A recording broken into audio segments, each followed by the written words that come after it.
Радио тыңлаучыларыбыздан килгән хат хәбәрләрне укыйбыз дидек тә, әйдәле укып үтик, Рөстәм. Әйдә шулай итик әле. Хәерле иртә. Үпкәләү дигәндән үзем озак үпкәләп йөри белмим. Ә менә кайнанамның шундый начар гадәте бар.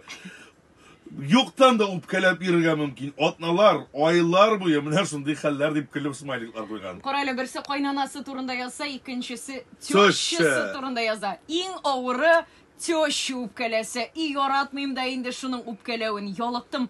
Бу силергә генә тора дип язган бер радио тыңлаучыбыз.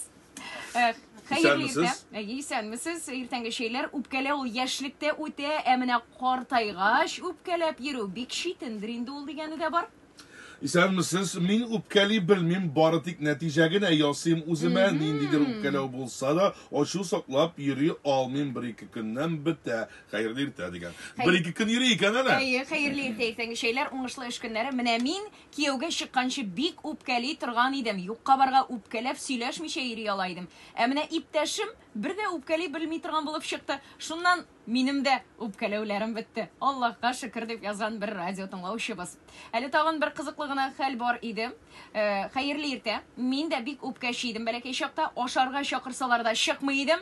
Бер көнне мине кызык итте булар. Ашадылар да калганын түгеп, юып куйдылар савыт-сабаны. Шуннан соң ник бер үпкәли мин сиңа әйтим. Моның өчен әткәй-әнкәйгә бик зур рәхмәтлемен. Мәрхүмнәр инде дуга булып барып ирешсен. Мөслимнән Лилия. Хәерле